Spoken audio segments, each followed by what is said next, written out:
우리가 그토록 바라는 구원, 반드시 받아야 할 이 구원은 믿음으로 되는 것인데 이 믿음은 성화의 열매로 확인 가능하다. 우린 이 말을 여러 차례 했습니다.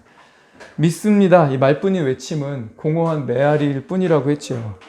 진정한 믿음은 성령님의 인도하심을 따라 행하고 그리스도와 동행하면서 거룩한 열매를 맺는 것이라 했습니다.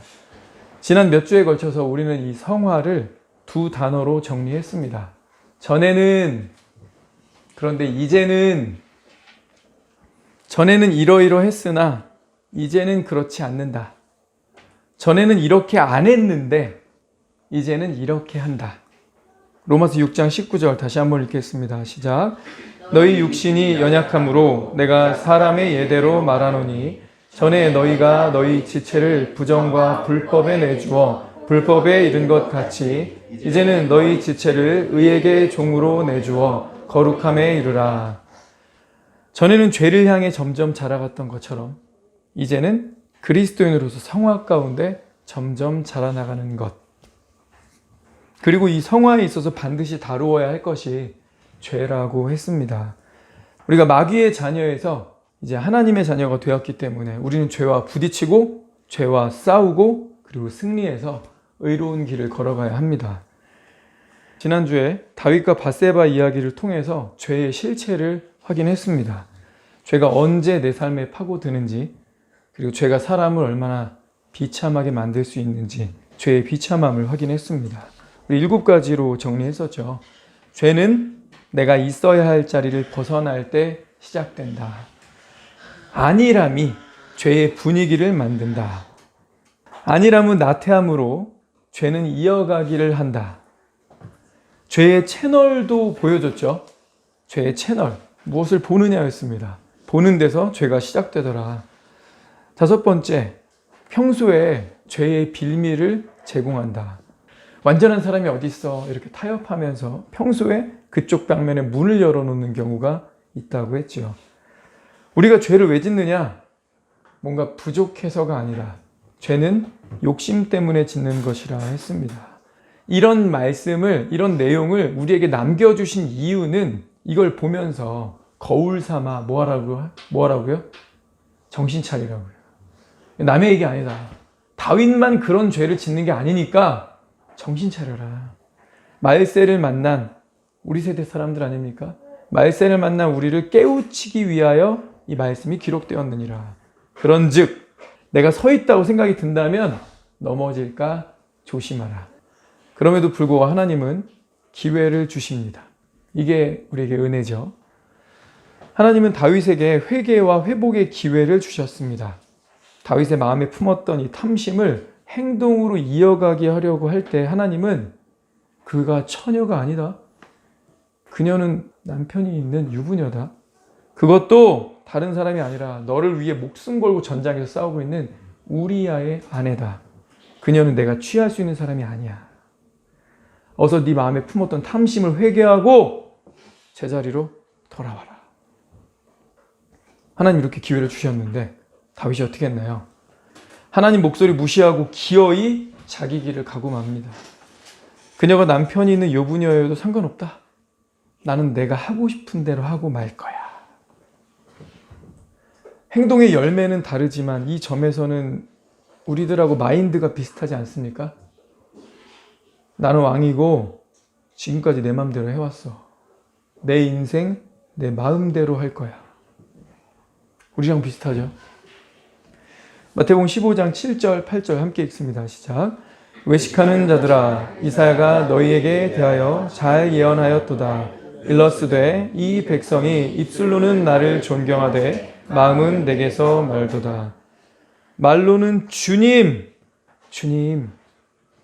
기도할 때 주 예수 그리스도의 이름으로 기도한다고 고백합니다. 예수님을 주님, 내 모든 것이라고 고백하지만 실제 삶은 어떻습니까?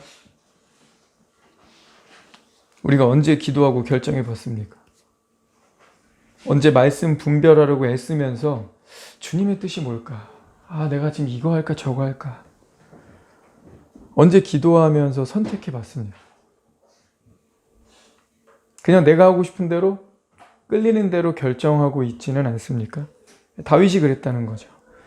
하나님께서 그를 지키시고자 제동을 거셨는데 그에게 생각할 수 있는 기회를 주셨는데 다윗은 그것을 무시하고 자기 길을 갔습니다.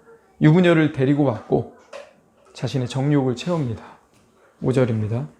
그 여인이 임신함에 사람을 보내 다윗에게 말하여 이르되 내가 임신하였나이다 하니라.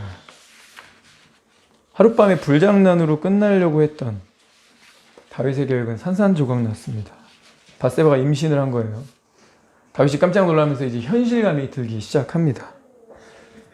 근데 이것도요, 하나님이 회개하라고 주신 기회입니다. 난 임신 안 했어 봐요. 다윗이 무슨 생각했을까요? 아무 일 없었던 듯. 목욕하고서 잊어버리려고 했겠죠. 네 죄가 스치는 바람처럼 덮이기를 바랬니? 그냥 없던 일로 하려고? 왕이니까, 최고 권력자니까 이 정도는 죄도 아니라고 생각했니? 그냥 지나가려고 했는데 명백한 죄의 열매가 맺혔어요. 이제 좌우간에 결정해야 되죠. 이제 어떻게 해야 할까요? 내가 하나님의 명백한 율법을 어기고 범죄했습니다. 회개할까요? 근데 다윗은 이제 하나님이 의식되는 게 아니고요. 자기가 부리고 있는 이 사람들이 나를 뭐라고 할까?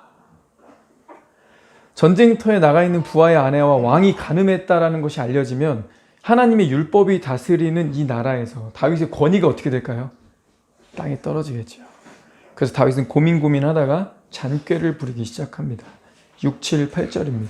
다윗이 요압에게 기별하여 햇사람 우리아를 내게 보내라 하매 요압이 우리아를 다윗에게로 보내니 우리아가 다윗에게 이르매 다윗이 요압의 안부와 군사의 안부와 싸움에 어떠한 것을 묻고 그가 또 우리아에게 이르되 내 집으로 내려가서 발을 씻으라 하니 우리아가 왕궁에서 나가매 왕의 음식물이 뒤따라 가니라. 전선에 있는 우리아를 호출해서 왕궁으로 불러드립니다. 그래, 전선의 상황은 어떠하냐? 순진한 우리아는 왕이 정말 이 전장터에 나가 있는 군사들 걱정돼서 묻는 줄 알고 성심껏 자세하게 보고합니다. 다윗은 귓등으로 듣고 그래 수고가 많다. 이제 집으로 가서 좀 쉬어라. 군인들이 가장 바라는 게 뭐죠? 휴가죠. 날수가 정해져 있는 걸 정기 휴가라고 합니다. 그래서 이거 어떻게든 아끼고 아껴서 써요. 그래서 군인들에게 줄 수 있는 최고의 선물은 포상으로 받게 되는 휴가입니다. 지금 우리아는 한창 전투 중인 상황에서 빼내서 포상 휴가를 받았죠. 그것도 왕의 음식물이 뒤따라오는 영예와 특별 예우를 받았습니다. 그런데 다윗의 의도는 다른 데 있었죠. 우리아가 집에 가서 밧세바와 동침하게 해서 자기 죄를 덮을 생각이었습니다. 다윗은 죄를 짓고 회개한 것이 아니라 잔꾀를 부려 은폐하려고 했습니다. 한참 전장을 누비다가 돌아온 혈기왕성한 군인이니까 집에 돌아오면 아리따운 아내와 당연히 동침할 거라고 생각했는데 그 방법이 먹히질 않습니다. 예상했던 것과 전혀 다르게 흘러가요. 우리아가 너무 충성된 사람이었어요. 9절에 그러나 우리아는 집으로 내려가지 아니하고 왕궁 문에서 그의 주의 모든 부하들과 더불어 잔지라. 갑자기 받게 된 왕의 포상 휴가, 웬만하면 기뻐서 웬만한 신하라면 좋다고 집에 가가지고 즐길 텐데 우리아의 마음에는 하나님과 왕과 우리 함께 싸웠던 전우들에 대한 그 마음으로 불탑니다. 지금도 전선에서 목숨 걸고 싸우고 있는 전우들이 있는데 그들도 모두 후방에 처자식 두고 가서 싸우고 있는데 나 혼자 왕의 은총으로 후방에서 아내와 편히 먹고 자면서 쉴 수 없다. 발길을 돌려서 군복 입은 그대로 왕궁을 지키는 병사들과 함께 잡니다. 이 소식을 듣고 깜짝 놀라서 우리아를 부르죠. 내가 먼 길 갔다가 돌아온 것이 아니냐. 어찌하여 내 집으로 가지 아니하느냐. 너 왜 집에 안 갔니? 이때 우리아의 대답이 너무 멋집니다. 우리아가 다윗에게 아뢰되 언약궤와 이스라엘과 유다가 야영 중에 있고 내 주 요압과 내 왕의 부하들이 바깥들에 진치고 있거늘 내가 어찌 내 집으로 가서 먹고 마시고 내 처와 같이 자리이까. 내가 이 일을 행하지 아니하기로 왕의 살아계심과 왕의 혼의 살아계심을 두고 맹세하나이다. 이 말은 그거예요. 우리는 하나님의 임재하에서 하나님의 통치를 받으며 싸우고 있습니다. 하나님이 지금 우리의 대장이십니다. 저의 상관 요압과 동료들이 목숨 걸고 싸우고 있는데 어찌 저만 집에 가서 평안히 자리까? 저는 그런 불충을 범하지 않겠습니다. 훌륭하죠? 근데 이 고백 가만히 생각해 봅시다. 이 고백 내용은 다르지만 누구의 고백이랑 비슷하지 않나요? 젊은 날 다윗이 사울 왕에서 했던 고백이랑 너무 비슷합니다. 그 시절 다윗의 신앙이 어떠했습니까? 전쟁은 여호와께 속한 것입니다. 감히 살아계신 하나님의 군대를 모욕하다니 제가 가서 싸우겠습니다. 여호와께서 사자의 발톱과 곰의 발톱에서도 나를 구원하셨은즉 저 할례받지 않은 블레셋 사람의 손에서도 나를 구원하실 겁니다. 물맷돌 몇 개 들고 제가 가서 싸우겠습니다. 하나님에 대한 충정, 하나님께 대한 완벽한 신앙으로 인해서 눈앞의 적을 두려워하지 않았던 그 순전했던 다윗의 고백, 우리아의 고백이랑 비슷하죠. 하나님만 믿으며 충성스럽게 싸우는 우리아의 이 고백은 다윗에게 주시는 하나님의 세 번째 경고입니다. 더 이상 죄 은폐하려고 하지 말고 이제 여기서 멈추고 회개해라. 우리아에게서 너의 젊은 시절의 그 모습이 보이지 않니? 이런 충직한 부하의 말을 듣고 다윗, 정신 좀 차려라. 너 부끄럽지도 않냐? 내가 임재해서 전장에서 싸우고 있는데 이스라엘 백성들은 그렇게 믿고 싸우고 있는데 지금 딱 한 사람, 너만 후방에 빠져 있다. 내가 지금 있어야 할 자리가 편안한 왕궁이 아니야. 이 말을 왜 네 부하가 너에게 말을 해주고 있니? 부끄럽지 않니? 정신 차리라는 하나님의 세 번째 경고였는데 이미 죄로 강팍해져 있는 다윗은 하나님의 경고가 들리지 않습니다. 우리아의 우직한 충성심으로 인해 자기 계획이 틀어진 게 그냥 화가 날 뿐이에요. 그래서 고작 생각해낸 방법이라는 게 정말 치사합니다. 13절 볼까요? 다윗이 그를 불러서 그로 그 앞에서 먹고 마시고 취하게 하니. 어디서요? 자기 앞에서요. 내 눈으로 확인하겠다 이거야. 너 그냥 내 앞에서 먹어라. 취할 때까지 먹이는 거죠. 얘가 만취할 때까지 먹으면 그때는 정신이 제정신이 아니니까. 그리고 술 마시면 몸이 뜨거워지죠. 그러니까 얘가 집으로 가지 않을까. 충정심도 술 앞에서는 어쩔 수 없겠지. 먹어! 그냥 왕이 계속 따라주니까 그냥 계속 먹을 수밖에 없죠. 그러니까 무조건 취할 수밖에 없게끔 모드를 짜는 거예요. 근데 우리아는 술 취한 상태에서도 집으로 돌아가지 않았어요. 애지간히 술 마시면 정말 실수하는 일들은 보통 뉴스에 나오는 것들은 술 마시고 기억이 없어요. 술 마시고 한 거예요. 정상 참작해 주세요. 좀 봐주세요. 맨날 이런 거 아닙니까? 이럴 때 보통 우리 이렇게 말할 수 있죠. 정말 뼛속 깊이 충정심이구나. 이 사람 술 먹여놔도 취해도 제정신이 아닌 것 같은 그런 상황에서조차도 이 사람은 하나님과 자신의 왕에게 충성하는 사람이구나. 그럼 다윗이 정신 차려야 되지 않아요? 비교가 되잖아. 나 왜 이렇게 비열하지? 나 진짜 간사하다. 나 왜 이렇게 얍삽하냐?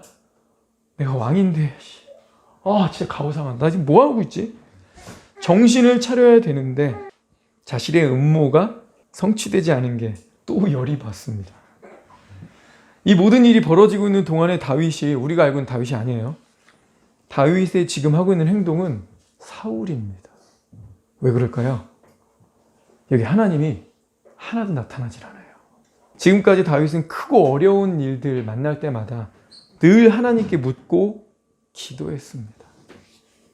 다윗이 여호와께 묻자와 이르되 여호와여 내가 올라가리이까? 내가 치리이까?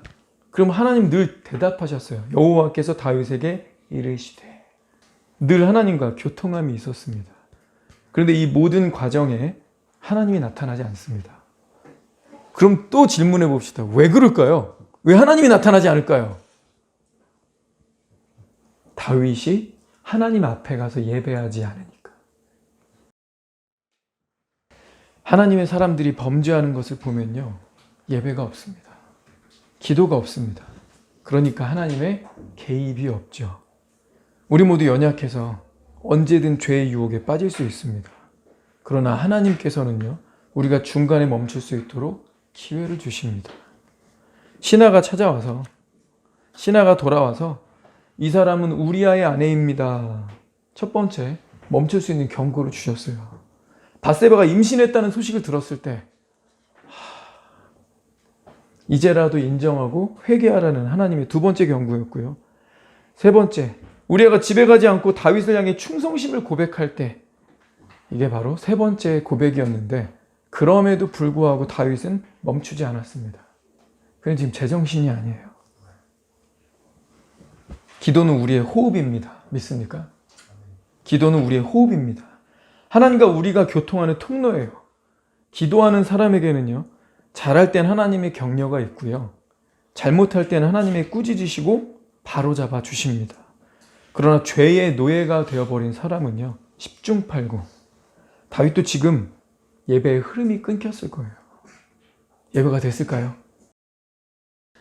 광야에서도 끊지 않았던 예배가 끊기면서 살아있는 기도가 멈추면서 다윗은 하나님의 경고 메시지를 제대로 듣지 못했습니다.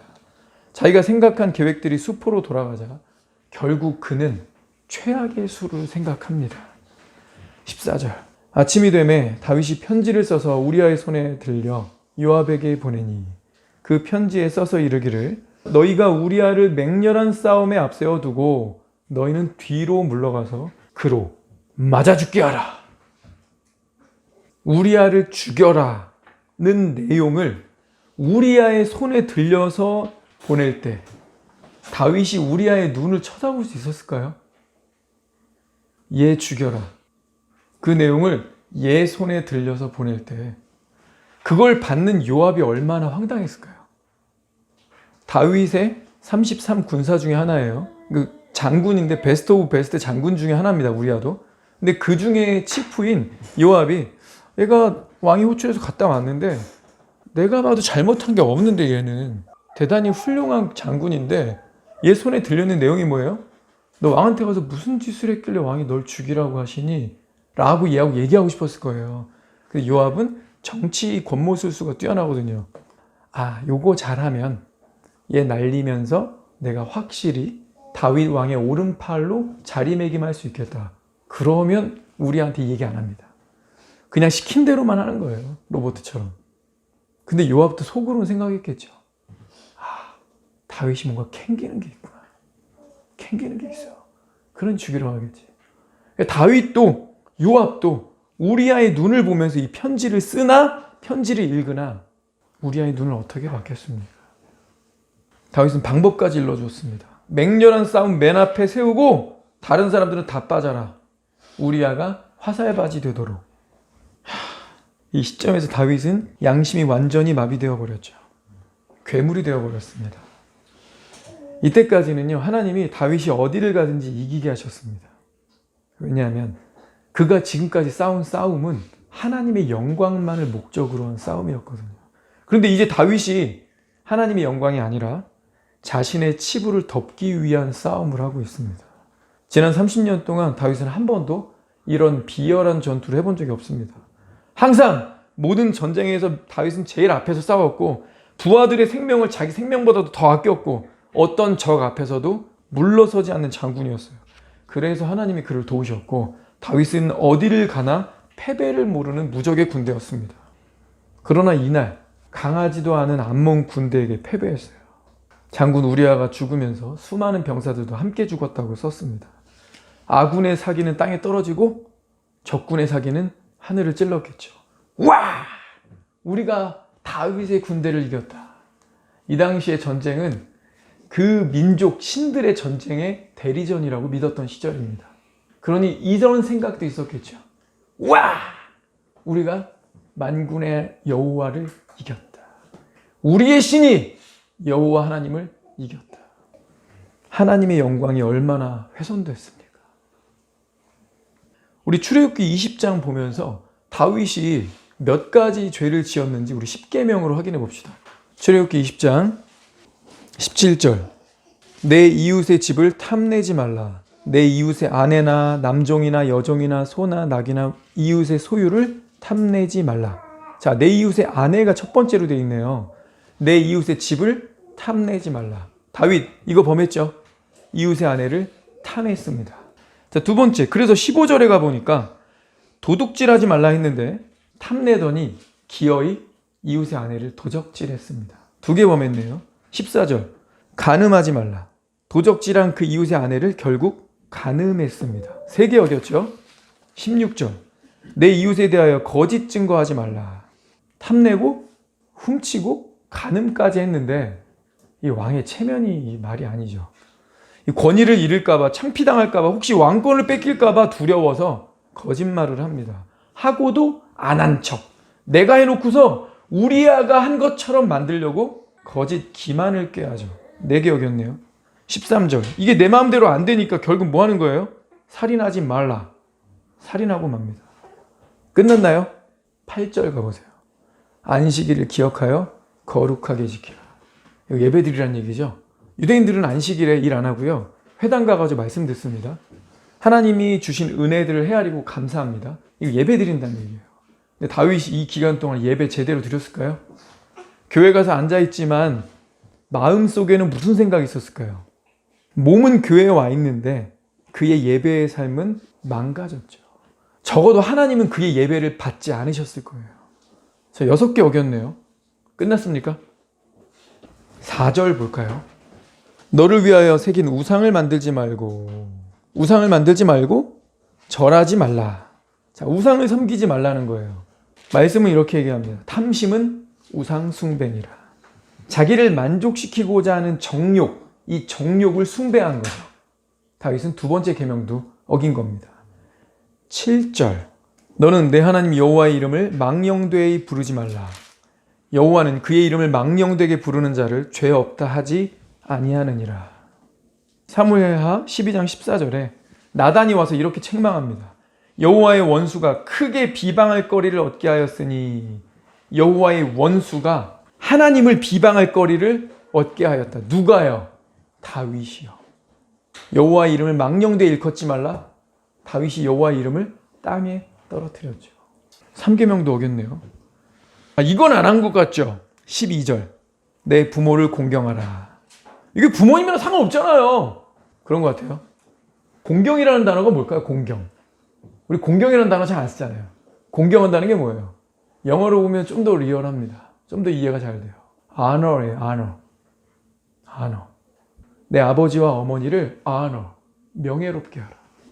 다윗이 이따위 짓거리를 했는데 이게 부모를 명예롭게 한 겁니까? 하나님이 목동으로 있던 너를 세워서 내 허리에서 나왔지만 너를 왕으로 세우셨다. 근데 네가 왕이 되더니 일반 평민도 하지 못할 이런 짓을 하냐? 거짓말과 기만과 살인과 셀 수 없구나. 너 때문에 내가 창피하다. 그러지 않을까요? 다윗은 부모를 공경하라도 어긴 겁니다. 지금 9개 어겼죠? 하나 남았습니다. 1계명이죠. 너는 나 외에 다른 신을 내게 있게 말지니라. 너한테는 나 여호와 말고는 다른 신이 있으면 안 돼. 이거 어긴 거예요? 네. 하나님의 자리에는 하나님만 있어야 된다는 얘기잖아요. 1계명이. 나 외에는 하나님의 자리에 누구도 올라가면 안 돼. 여기 누가 올라가 있죠? 나가 올라가 있죠. 나. 다윗 몇 개 어겼나요? 10계명 전부 어겼습니다. 근데 10계명은요. 구약 율법이 정한 613가지 압축이거든요. 613가지를 압축하면 10계명이에요. 근데 다윗이 탐심으로 시작해가지고 몇 개를 범했습니까? 10개. 613개를 범한 겁니다. 죄가 이어가게 한다는 게 딱 보이지 않습니까? 야고보서 1장 14에서 16절. 오직 각 사람이 시험을 받는 것은 자기 욕심에 끌려 미혹됨이니 욕심이 인자한즉 죄를 낳고 죄가 장성한즉 사망을 낳느니라. 내 사랑하는 형제들아 속지 말라. 내 사랑하는 형제들아 속지 말라. 이거 왜 붙였을까요? 강조하고 싶은 거예요. 그럼 뭐 지금까지 내 사랑하는 형제들 말고 딴 사람한테 편지 썼습니까? 근데 이런 말을 붙이고 싶을 때가 있어요. 어떤 부탁을 한 다음에 그거를 너 절대 하면 안 돼 이런 거 붙이고 싶을 때 있죠. 어떤 때예요? 강조하고 싶을 때예요. 근데 왜 강조하는 거죠? 속으니까. 누가 속아요? 형제라고 이름하는 교인들이 속으니까 이걸 강조하고 싶어서 붙인 거예요. 다른 것도 명령 되게 많습니다. 1장부터 5장까지 있잖아요. 명령하는 거, 권면하는 거 책망하는 거 말씀 계속 있습니다. 이렇게 붙이지 않아요. 이건 붙이고 싶은 거예요, 특별히. 이 부분은 속지 말아라. 인간이 죄 짓는 거 하나님이 네가 얼마나 죄인지 네 모습 좀 봐 하면서 막 유혹을 막 던지시는 거 절대 아니다. 네 마음에서 시작되는 거고, 네가 그 죄의 빌미의 문을 계속 열어주고 있고 스스로 거기에 네 자신을 노출시키고, 그런데 무책임하게 그 죄를 방임하니까 그거 네 책임이라는 거예요. 근데 그렇게 돼서 결국 어디 가는 거예요? 사망에 이르니까. 네가 어찌하여 죽고자 하느냐고요. 죽으라고 하는 말씀입니까? 살라고 하시는 말씀이죠. 근데 죄가 이렇다는 거죠. 거짓말 한 번은 어렵지 않은 것 같은데 거짓말이 거짓말을 하고 죄가 계속 이어가게 되는 거 아닙니까? 우리가 어떤 빌미를 한 번씩 주고 그쪽 방면에 아무렇지 않게 문을 열어두기 시작하면요, 죄가 처음에는 조금 들어와서 손님처럼 지내다가 나중에는 지가 집주인 행세를 하려고 할 겁니다. 야, 이제 와서 그러면 안 되지. 너랑 나랑 한 배를 탄 거 아니냐? 여기까지 와놓고 이제 와서 착한 척을 하려고? 뭐 이제 와서 배신하겠다 이거야? 배신해? 나 다 얘기할 거 있어. 그러면 이제 계속 그 죄의 노예가 돼서 살아가게 되는 거예요. 우린 이 죄의 파괴력을 끊어야 합니다. 그리고 끊을 수 있습니다. 뭐죠? 회개입니다. 그리스도인을 사는 최고의 특권이면서 정말 은혜 아닙니까? 내가 회개했다고 죄의 대가 지불하는 거예요? 그리스도가 다 짊어지시지 않습니까? 이 회개가 죄의 권세를 끊어내게 해줍니다. 다윗의 이야기를 남의 일처럼 받아서는 안 됩니다. 여성 성도들은 대개 이 본문을 보면서 남편 허벅지 꼬집으면서 당신도 조심해 하고 남편들 보통 째려보죠. 그렇지만 마귀가 먹잇감 찾을 때 어디 남녀노소를 가립니까? 우리 모두가 위험합니다. 우리 모두가 조심해야 합니다. 이때나 지금이나 세상은 너무 음란하고 악합니다. 영향력 있는 하나님의 사람이 죄를 지으면 그 파괴력은 자기만 죽이는 게 아니라 가정과 수많은 사람들을 시험 들게 합니다. 겉으로 보기에는 우리아의 죽음으로 사태가 일단락된 것처럼 보였습니다. 그렇죠? 그래서 다윗은 율법에 따라 남편이 죽으면 그 아내는 자유해진다. 또 이때 율법 써먹어요. 율법에 따라 장례 마칠 때까지 기다렸다가 사람을 보내 밧세바를 왕궁으로 데려오게 합니다. 그리고 자기의 아내로 삼습니다. 1장부터 27절까지 하나님에 대한 언급 하나도 없다가 맨 끝에 약간 깨림직한 식은땀 한번 쫙 흐르게 하는 한 말씀이 붙어있죠. 다윗이 행한 그 일이 여호와 보시기에 악하였더라. 다윗은 은밀하게 감쪽같이 해치웠다고 생각했는데 하나님은 다 보고 계셨다는 거죠. 다윗이 사람의 눈은 속일 수 있었어도 하나님의 눈은 속일 수 없었다는 겁니다. 다윗이 행한 그 일이 뭘까요? 다윗이 행한 그 일이 여호와 보시기에 악하였다라고 그랬는데 다윗이 행한 그 일이 뭐예요? 한옥 목사님은 이렇게 풀어서 해석하셨습니다. 다윗이 중요한 전쟁터에 부하들만 내보내고 자기는 뒤에서 영적인 나태함에 빠져 있는 것이 여호와 보시기에 악하였더라. 다윗이 이 기간 동안 남의 아내에게 음욕을 품고 유부녀인 것을 알면서도 그녀와 간음한 것이 여호와 보시기에 악하였더라. 다윗이 이 일을 은폐하기 위해 충직한 부하 우리아를 불러들여 밧세바와 동침하게 함으로써 이 일을 커버하려고 했던 것이 여호와 보시기에 악하였더라. 다윗이 우리아의 충정심에 그 악한 계획이 어긋나니까 회개하기는커녕 오히려 위험천만한 전장에 우리아를 밀어넣어서 적의 손으로 우리아를 죽게 한 것이 여호와 보시기에 악하였더라. 다윗이 전사한 우리아의 아내 밧세바를 바로 왕궁으로 데려와 아무렇지 않게 아내로 취한 그 일이 여호와 보시기에 악하였더라. 처음부터 끝까지 하나에서 10까지 다윗의 일거수일투족이 여호와 보시기에 악하였더라. 하나님 다 보고 계셨다는 거죠. 이거 다윗만의 이야기입니까? 입술로는 나를 존경하되 마음은 내게서 멀도다. 주님, 주님이라고 말하지만 실제는 순종하지 않고 자기 맘대로 사는 기독교인들의 삶이 여호와 보시기에 악하였더라. 화 있을진저 서기관들과 바리새인들이여 회칠한 무덤 같으니 겉으로는 아름답게 꾸미나 그 안에는 죽은 사람의 뼈와 모든 더러운 것이 가득하도다.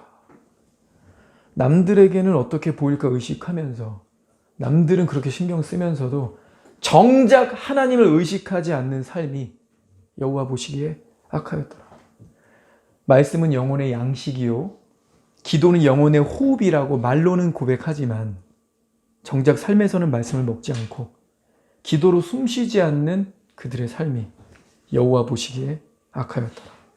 아무리 말씀을 듣고 들어도 회개하지 않고 고집 부리는 그 모습이 여호와 보시기에 악하였더라. 하나님 도와주시옵소서. 은혜를 내려주십시오. 자비를 베풀어 주십시오 라고 말할 뿐 정작 자신이 순종해야 될, 자신이 노력해야 될 부분은 손 하나 까딱하지 않고 방종한 채로 살아가고 있는 자칭 기독교인이라는 사람들의 삶이 여호와 보시기에 악하였더라. 이거 우리 얘기 아닙니까? 사랑하는 여러분, 하나님이 침묵하고 계시다고 해서 하나님이 우리의 말과 행동을 간과하시는 게 아닙니다. 다 보고 계시는 거예요. 내가 겉으로 보기에는 평범하고요. 큰 죄를 지은 것 같지도 않고요. 별 문제 없어 보여도 영적인 세계에서 하나님이 보시기에는 다윗처럼 악할 수가 있는 거예요. 유진 피터스는 이 대목을 이렇게 지적했습니다. 다윗과 밧세바 이야기는 다른 형태로 수없이 반복되어 왔던 이야기다. 범죄 이야기들은 서로 비슷비슷하다. 사실 모든 죄란 결국 같은 주제다.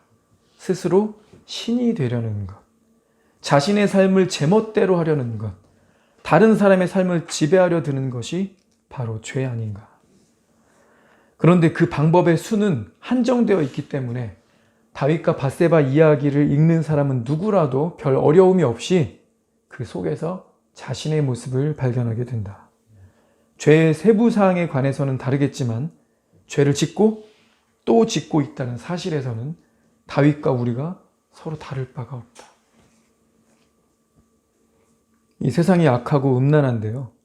그것보다 더 나쁜 것이 있다면 이 세상을 정화시켜야 할 빛과 소금이 되어야 하는 우리가, 세상에 어떤 거룩한 표준을 제시해야 될 우리가 세상과 똑같은 죄를 짓고 있다는 겁니다.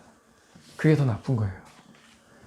세상의 음란함과 이혼율이 굉장히 높은데 문제는 크리스천의 음란함과 이혼율도 세상과 별반 다르지 않다는 데 있습니다. 세상이 시간을 자기 것이라고 여깁니다. 내 돈이라고 하면서 자기 마음대로 돈을 씁니다. 내 돈, 내 시간, 내 마음대로 하겠다는데 무슨 상관? 세상은 그렇게 말할 수 있죠. 하나님이 없으니까요. 세상이 스마트폰을 붙들고 하루 몇 시간씩 나태함과 게으름에 빠지는데, 안목의 정욕을 채우는데 크리스천도 별반 다르지 않다는 데 문제가 있습니다. 세상이 악한 것은 항상 그랬지만요, 하나님의 가슴을 찢어놓는 것은 다윗 같은 하나님의 사람이 세상과 똑같은 죄를 저지르고 회개할 줄 모르는 데 있습니다. 하나의 죄에다 또 다른 죄를 얹고 하나님의 경고의 시그널을 무시하고 자기의 길을 갈 때 하나님은 슬퍼하시고 그 사람은 결국 파멸에 이르게 될 겁니다. 하나님이 주시는 말씀, 이 경고의 시그널을 무시하지 맙시다. 내가 저지른 죄의 열매가 나타났을 때 다윗처럼 잔꾀 부리지 맙시다. 사람들이 이걸 알면 뭐라고 할까? 나를 욕하겠지? 창피할 거야. 사람 의식하다가 하나의 죄를 또 다른 죄로 덮지 말고 그냥 회개합시다. 사탄은 끊임없이 내 마음에 탐심을 불어넣을 겁니다. 앞으로도요. 근데 우리가 이 탐심에 반응해서 사탄의 노예가 될 것인지 하나님의 경고에 반응해서 회개하고 돌아설 것인지를 선택해야 합니다. 이 싸움이 쉽지 않아요. 야고보는 우리에게 이렇게 권면합니다. 이 싸움이 쉽지 않으니까 하나님을 가까이 하라. 그리하면 너희를 가까이 하시리라. 우리가 생각하는 거랑 조금 반대죠. 우리가 기대하는 거는 하나님이 알아서 해주시기를. 내가 잘하고 있을 때는 끼어들지 마시고, 그러나 내가 힘들어질 것 같을 때 어려울 때는 꼭 나타나셔서 알아서 커버 치시고 알아서 개입하셔서 문제를 뒤집어 주시기를, 하나님이 나한테 가까이 와주시기를 바라는데 야고보는 정반대로 말하는 거예요. 하나님을 가까이 하라. 그러면 너를 가까이 하시리라. 이 말씀도 우리에게 교훈이 있죠. 하나님 우리에게 은혜를 내려주십니다. 여전히 우리에게 자비를 베풀어 주시고 기회를 주십니다. 그러나 동시에 내가 의지적으로 하나님께 나아가야 합니다. 하나님, 이 싸움이 너무 어렵습니다. 이 고집도 습관이 되어서 정말 어렵습니다. 나를 도와주십시오. 주님을 간절히 붙들고 착 붙어 있어서 죄와의 싸움에서 승리하는 저와 여러분 되기를 축원합니다. 기도합시다.